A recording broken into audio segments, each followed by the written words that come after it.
केंद्रीय वित्त मंत्री निर्मला सीतारमण के गुरुवार को पेश किए गए अंतरिम बजट पर देश भर से मिलीजुली प्रतिक्रियाएं मिली। श्रीनगर में लोगों ने पीएम मुद्रा योजना में 43 करोड़ रुपए से बढ़ाकर 22.5 लाख करोड़ रुपए तक के कर्ज देने के ऐलान का स्वागत किया। उन्होंने कहा कि ज्यादा लोगों को कर्ज योजना का फायदा उठाना चाहिए। ऑब्वियस ही है, जैसे कि अगर गवर्नमेंट हमको अपॉर्चुनिटीज़ दे रही है तो हमको तो फ़ायदा उठाना चाहिए, आगे आना चाहिए और इंडिपेंडेंट होना चाहिए हर एक लड़की को, हर एक वुमेन को। अच्छा रहेंगे ना, हमारे लिए भी काम भी कर सकते हैं, हम शिकारा भी बना सकते हैं, अपना सब बना सकते हैं। अच्छा शिकारा भी बनेगा, हम अपना शिकारा चलाएंगे, पैसा गवर्नमेंट जब लोन देंगे वो अच्छा रहेंगे हमारे पास। हालांकि कई लोग आयकर में रियायत न मिलने से निराश थे। We were expecting a change from this budget क्योंकि इन्फ्लेशन यहाँ से बहुत ज़्यादा है। We were expecting कि हमें कुछ रिलीफ मिलेगा इस बजट में, बट अनफॉर्चुनेटली अगर उन्होंने कोई चेंज नहीं की है, we will expect it after elections. Requesting them कि जो छोटे ट्रेडर्स हैं उनके लिए कुछ न कुछ बेनिफिट्स हमको मिले आइंदे के बजट में। अयोध्या में छोटे कारोबारियों और दूसरे लोगों ने कहा कि सरकार छोटे शहरों में बुनियादी ढांचा सुधारने पर ध्यान दे रही है, इससे उन्हें फायदा हुआ है। पर्यटन तो बहुत बड़ा एक अपने आप में उद्योग है, एक समझिए उसको, जिसपे नहीं ध्यान दिया गया अभी तक, और सरकारों ने दिया लेकिन उतना नहीं दिया। लेकिन इस गवर्नमेंट ने इसको बहुत ज्यादा फोकस किया इस चीज पे, ये बहुत अच्छी चीज है। भाई व्यापारी आदमी है तो व्यापार में तो लाभ होगा, टूरिस्ट आएंगे तो लाभ होगा। आने वाली पब्लिक से ही सारी जितनी भी अर्थव्यवस्था होती है वो उस जगह का डेवलपमेंट ही तय करता है कि पब्लिक कितनी आ रही है, तो ये हम लोग के लिए एक गुड साइन है।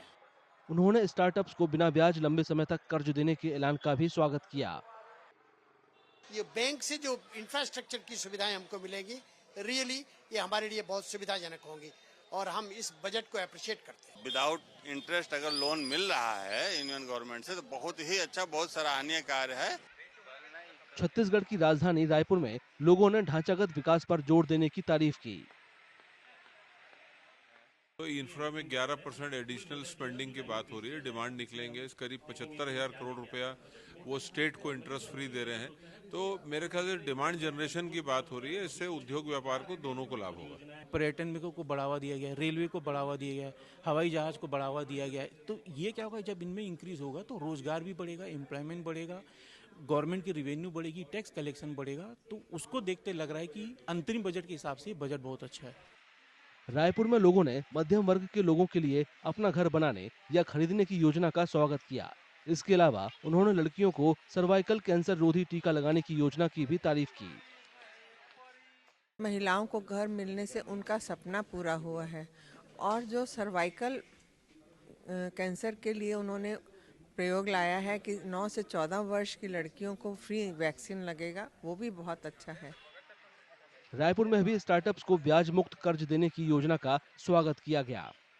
स्टार्टअप में विशेष ध्यान दिया कि भाई स्टार्टअप में जो भी व्यापार हम व्यापारी वर्ग मतलब छोटे छोटे व्यापार जो चालू होता है उसमें 1 साल तक की जो छूट दी गई टैक्सेशन में, ये राहत की बात है और ये बहुत अच्छी बात है। हमको ऐसा लगता है कि जो जुलाई में जो बजट आएगा वो बहुत ही अच्छा होगा, वो हमारे युवाओं के लिए, गरीबों के लिए, किसानों के लिए और नारी शक्ति पे फोकस के साथ में रहेगा।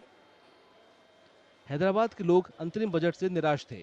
उन्होंने कहा कि इसमें कई मुख्य मुद्दों को संबोधित नहीं किया गया है। पब्लिक को सबसे ज्यादा जो चीज की जरूरत है, जैसा कि एलपीजी गैस है, पेट्रोल है, ये सब चीजों में सबसे पहले आपको चेंजेस लाने चाहिए था, लेकिन ये जो प्रेजेंट सेशन हुआ है बजट का, उसमें कोई चेंजेस नहीं हुए। लेकिन आज जो प्रेजेंट जो सिचुएशन है, एलपीजी गैस की सबसे सख्त जरूरत है, उसमें प्राइस में चेंजेस नहीं हुए।